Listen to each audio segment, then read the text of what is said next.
मोदी जी कल आपने देखा होगा मीडिया के माध्यम से, सोशल मीडिया के माध्यम से, वो मोर के साथ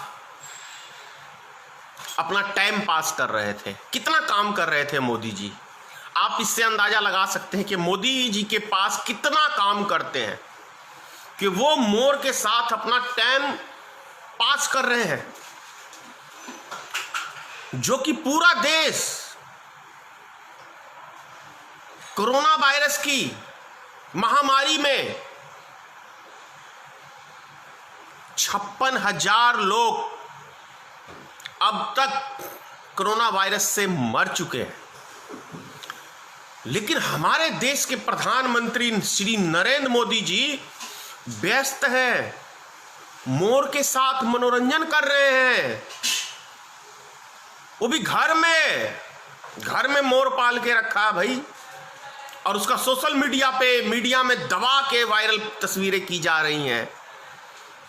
क्या इससे ये नहीं लगता आपको कि देश का मजाक उड़ाया जा रहा है, देश की जनता का मजाक उड़ाया जा रहा है, लोगों की गरीबी का मजाक उड़ाया जा रहा है?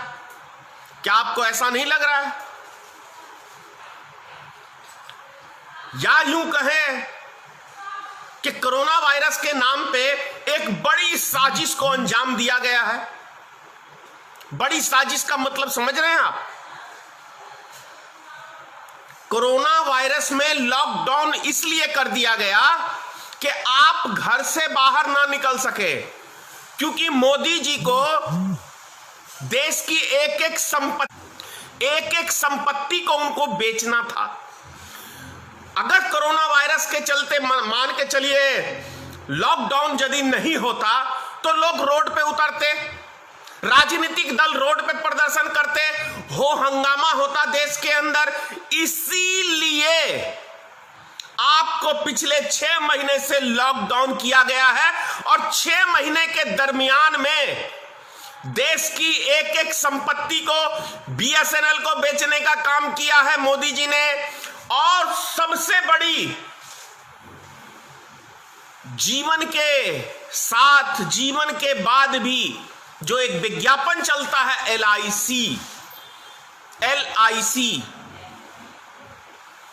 मतलब समझ रहे हैं? LIC को भी बेच दिया है।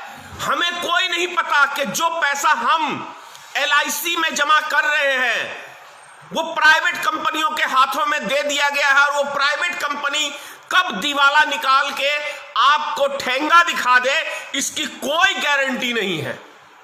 इसकी कोई गारंटी नहीं है। ये अंजाम दिया गया है। रेलवे का प्राइवेटकरण करके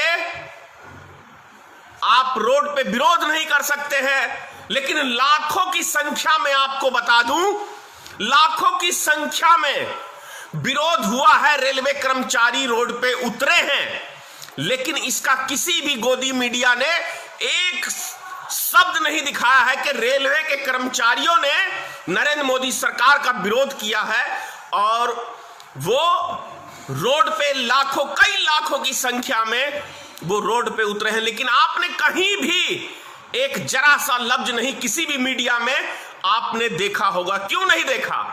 क्योंकि इसीलिए मैं गोदी मीडिया कहता हूं, और देश कहता है। देश का एक एक नागरिक आप समझ गया है कि भारत सरकार की गुलामी कुछ न्यूज चैनल एंकर करते हैं, और न्यूज चैनल के मालिक तो वैसे भी भारतीय जनता पार्टी के सदस्य हैं। तो इनको बेचना था आपको शिक्षा संस्थान, ताकि कोई इसका विरोध न कर सके। इनको बेचना था स्वास्थ्य विभाग, ताकि इनका कोई रोड के ऊपर विरोध न कर सके। और यदि इक्का दुक्का निकल भी गया तो उसको हवालात की सैर कराएंगे, क्योंकि लॉकडाउन है, और लॉकडाउन में कानून का आप उल्लंघन कर रहे हैं। उल्लंघन करने का मतलब है कि आप जेल जाएं, या आपके ऊपर FRI दर्ज की जाएगी। जैसे अभी पप्पू यादव ने एक जनसभा किया है, उसके ऊपर 10 आदमियों के ऊपर FRI दर्ज की गई है। मतलब आप समझ रहे हैं, यह है एक बड़ी साजिश देश के अंदर। और उससे भी बड़ा आपको एक प्रमाण देता हूं मैं। आज एक दैनिक भास्कर में एक खबर छपी है कि बिहार में शादी में आप चाहे जितने भी आदमी आप जा सकते हैं, अब कोई लॉकडाउन नहीं है उनके लिए। स्कूल आप अपने बच्चों को भेज सकते हैं, यह आपके ऊपर निर्भर करता है। दूसरी चीज, बिहार में कोरोना संक्रमित दर गिरकर 2.2 पॉइंट पे आ गया है। ये आज का न्यूज है। और देश लेवल पर जो 12.7 था, अब घटकर 6.7 पॉइंट पे आ गया है।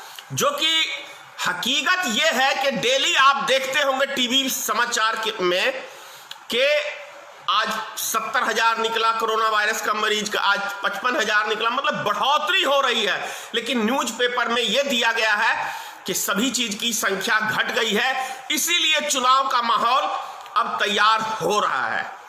तो यह है सिस्टम, आप समझ सकते हैं।